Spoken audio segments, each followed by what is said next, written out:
Hello అండి అందరికీ welcome back to our channel word of God. అయితే మనం లాస్ట్ క్లాస్లో ఫస్ట్ 4 డేస్లో దేవుడు ఏమేమి సృష్టించాడు, ఎలా సృష్టించాడు అనేది చూసాం కదా. అయితే ఈ క్లాస్లో మనము దేవుడు ఇంకా ఏమేమి సృష్టించాడు, ఏ విధంగా సృష్టించాడు అనేది మనం తెలుసుకుందాం. ఓకేనా? 5వ రోజు వచ్చింది. మళ్ళీ సూర్యుడు ప్రకాశిస్తున్నాడు. ఆ నీటి కొలను చూడండి, వాటి నిండా చేపలున్నాయి, పెద్దవి చిన్నవి.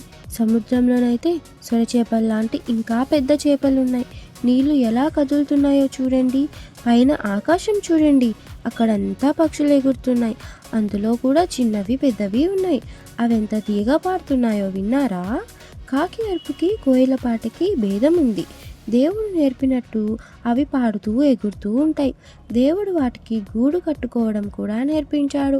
ఆ గూట్లో అవి గుడ్లు పెడతాయి.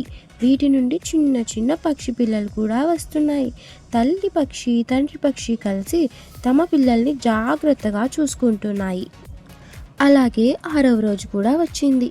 6వ రోజు దేవుడు మిగిలిన జంతువులన్నిటినీ చేశాడు.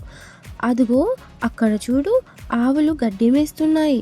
కొన్నిసార్లు అవి నెమ్మదిగా అరుస్తున్నాయి, అంటే గడ్డి రుచిగా ఉందన్నమాట. చిన్న రెక్క పురుగులు, తేనెటీగలు జుమ్మని చుట్టూ ఎగురుతున్నాయి. అన్ని జంతువులకు తగినంత ఆహారం ఉండేలా దేవుడు సిద్ధం చేశాడు. అదెంత అద్భుతం!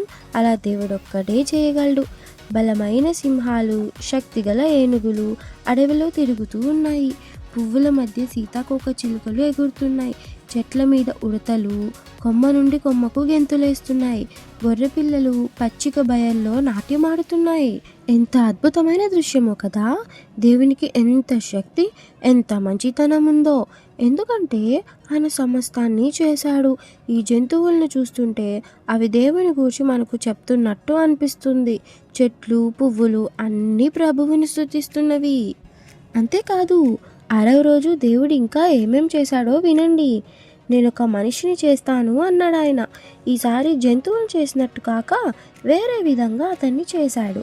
ఆయన నేల మట్టిని తీసి ఒక శరీరాన్ని చేశాడు. అది ఇంకా ప్రాణం పోసుకోలేదు. కాబట్టి దేవుడు ఏం చేశాడు? ఆ శరీరంలోకి ప్రాణవాయువుని ఊదాడు. అప్పుడు అది ప్రాణం పోసుకుంది. అది ఒక పురుషుడు అయ్యింది. అతడు ఆత్మ ఉన్న వ్యక్తి అయ్యాడు. అంటే అతనికి దేవుడు తెలుసు, అయితే తనను సృష్టించాడని కూడా తెలుసు. ఆ దేవుడే అన్నిటినీ చేశాడు. ఆ సృష్టికర్తకు అతడు చాలా లోబడ్డాడు. అతడు దేవుణ్ణి ప్రేమించాడు. దేవుడు ఆ మొదటి మనిషిని ఆదాము అని పిలిచాడు.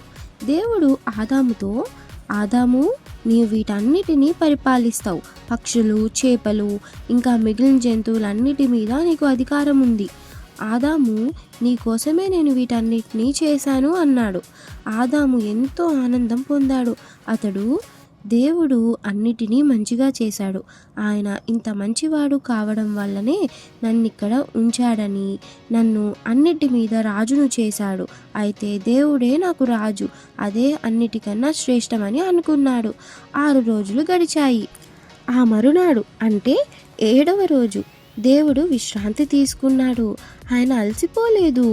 అయితే దేవుడు తన పనిని ముగించాడు. అన్నీ చాలా మంచిగా ఉన్నాయి. అన్నీ ఆయన కోరినట్టే ఉన్నాయి. ప్రజలంతా, తండ్రులు తల్లులు అందరూ 6 రోజులు పనిచేస్తారు కదా, కానీ ఆదివారం మాత్రం పని చేయరు. పిల్లలు కూడా బడికి వెళ్ళరు. ఎందుకంటే అందరికీ ఆదివారం అనేది విశ్రాంతి దినం. ఆ దినం అందరూ పిల్లలతో సహా ఆరాధనకు వెళ్తారు. మనం దేవుని సేవించాలని దేవుని ఉద్దేశం.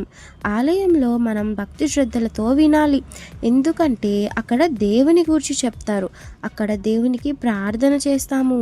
ఆయన మనలను కాపాడాలని ప్రార్థిస్తాము. అయితే మనం ముఖ్యంగా ఏమడగాలో తెలుసా?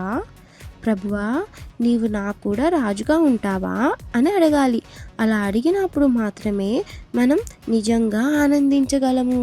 కాబట్టి పిల్లలు, మనం ఈరోజు ఏం తెలుసుకున్నాం? 5వ రోజు 6వ రోజు దేవుడు ఏమేం సృష్టించాడు, ఏ విధంగా సృష్టించాడు అనేది తెలుసుకున్నాం. దేవుడికి మనం అంటే ఎంత ఇష్టం కదా. సృష్టిని అంతా కూడా మాటతో చేశాడు, కానీ మనుషుల్ని మాత్రం ఆయన చేత్తో చేశాడు. చూడండి మనల్ని దేవుడు ఎంత ప్రేమిస్తున్నాడో. కాబట్టి దేవుడు విశ్రాంతి దినాన్ని మనకి ఇచ్చాడు. ఆ విశ్రాంతి దినం రోజు మనకి స్కూల్స్ ఉండవు, ఆఫీసులు ఉండవు, ఏమీ ఉండవు కదా. అయితే మనం ఏం చేయాలి? ఆ రోజు తప్పకుండా చర్చ్కి వెళ్ళాలి. దేవుడు మనకి ఇన్ని రోజులు సహాయం చేస్తున్నందుకు మనం దేవునికి థ్యాంక్స్ చెప్తూ ఆ రోజు మనం చర్చ్కి వెళ్ళి దేవుని ప్రార్థించాలి, థ్యాంక్స్ చెప్పాలి.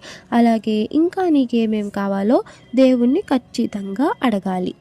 సో పిల్లలు, ఈ స్టోరీ మీకు నచ్చినట్లయితే లైక్ చేయండి, అలాగే మీ ఫ్రెండ్స్తో కూడా షేర్ చేసుకోండి అండ్ సబ్స్క్రైబ్ చేసి బెల్ ఐకాన్ మర్చిపోవద్దు. అప్పుడే మనం కొత్త వీడియోస్ అప్లోడ్ చేస్తే మీకు నోటిఫికేషన్ వస్తుంది. అండ్ నెక్స్ట్ వీక్ మళ్ళీ కొత్త స్టోరీతో కలుస్తాం. బాయ్.